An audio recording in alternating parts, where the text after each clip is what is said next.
Jadi kami secara resmi sudah memasukkan surat untuk minta Mahkamah Konstitusi mendengarkan keterangan, memanggil lalu mendengar keterangan dari 4 menteri ini. Kenapa pentingnya 4 menteri ini? Karena 4 menteri ini mengetahui langsung tentang hal-hal yang terkait dengan apa yang kami uraikan di permohonan kami. Misalnya pertama, Menteri Keuangan. Di situ kami ingin menanyakan dan mungkin nanti melalui Mahkamah Konstitusi tentang anggaran bansos ini. Bagaimana bansos ini bisa melonjak di 2024, itu anggarannya dari mana? Apakah memang sudah disiapkan? Apa sudah diplanningkan? Karena tidak ada kejadian yang penting di 2024 ini. Kalau dulu di 2020 ada COVID, 2024 ini tidak ada apa-apa. Tapi naiknya luar biasa tingginya. Itu yang kita mau tanyakan. Kaitan dengan Menteri Sosial, kaitan dengan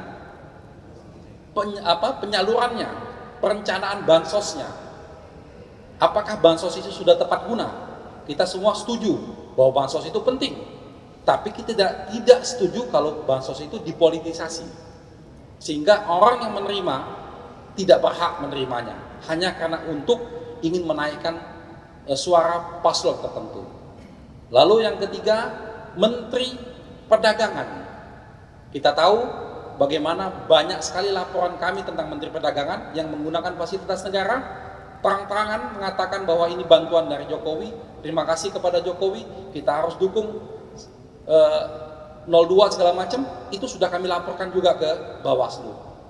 Lalu terakhir tentang Menteri Airlangga, ini juga hal yang sama seperti dengan yang dilakukan oleh Menteri Perdagangan Zulkifli Hasan.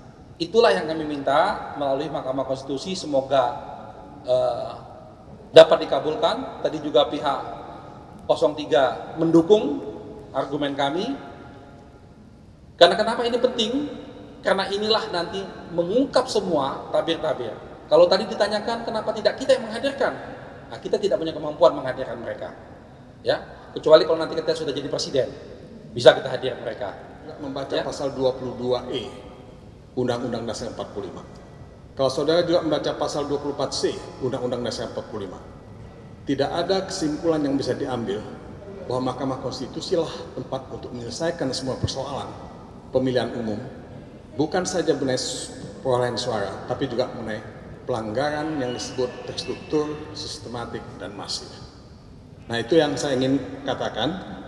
Ya. Jadi saudara-saudara, kita ini sebetulnya sudah mengenal di Mahkamah Konstitusi ini apa yang disebut dengan judicial activism. Tadi teman-teman dari termohon dan pihak terkait itu lebih bicara mengenai judicial restraint. Kalau saudara tahu, MK ini kan didirikan tahun 2003 oleh Ibu Megawati. Kalau kita bicara mengenai uji material itu pada waktu itu hanya untuk undang-undang yang dilahirkan setelah tahun 2003. Tapi Mahkamah Konstitusi memperluas ya, kewenangannya dan menguji peraturan perundang-undangan yang dilahirkan even pada zaman kolonial. Sehingga saudara melihat uji material terhadap KUHP yang menyangkut hadzai artikelum, penyebar kebencian. Saudara melihat baru-baru ini ada putusan dari Mahkamah Konstitusi juga yang menyangkut pasal 310 KUH pidana mengenai pencemaran nama baik. Dan juga Undang-Undang Nomor 1 tahun 1946. Jadi salah kalau pihak paslon 02 mengatakan bahwa kewenangan MK itu sudah ditentukan baku dan tidak bisa dilewati. Itu pikiran yang statis, pikiran yang sangat tidak berkembang dan tidak dinamis. Nah, persoalan yang semakin kompleks dalam masalah bansos itu membutuhkan pembuktian yang kompleks juga, ya, membutuhkan banyak pihak. Kami tadi sudah mengusulkan bersama-sama dengan paslon 01 untuk menghadirkan Menteri Keuangan dan Menteri Sosial, ya, dan Menteri PMK dalam persidangan di Mahkamah Konstitusi. Kami menunggu jawaban dari pihak Mahkamah Konstitusi. Mudah-mudahan Mahkamah Konstitusi melihat urgensi dari kehadiran Menteri Keuangan, kehadiran Menteri Sosial yang kelihatannya tidak terlalu terlibat dalam penyaluran bansos, Dan kita juga ingin mengetahui dari Ibu Sri Mulyani, sebagai Menteri Keuangan, sejauh mana politik anggaran, sejauh mana kebijakan fiskal dalam soal bansos yang menyangkut 496,8 triliun itu disalurkan. Sejauh mana automatic adjustment yang 50 triliun itu juga disalurkan. Dan ini jumlah yang terbesar dalam penyaluran bansos yang pernah kita alami. Pada zaman SBY tahun 2014, ya, itu juga ada bansos. Kalau kita melihat di Thailand juga ada bansos, di Filipina juga ada bansos. Tapi jumlah bansos yang kita salurkan ini mungkin yang paling gede, paling besar, dan untuk itu perlu ada transparansi dan akuntabilitas. Jadi mudah-mudahan MK ya akan mengabulkan itu.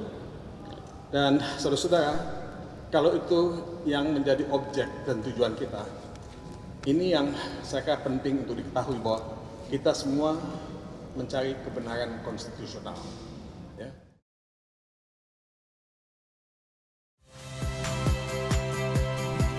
Saya Yasir Neneama. Saksikan program-program Kompas TV melalui siaran digital, pay TV, dan media streaming lainnya.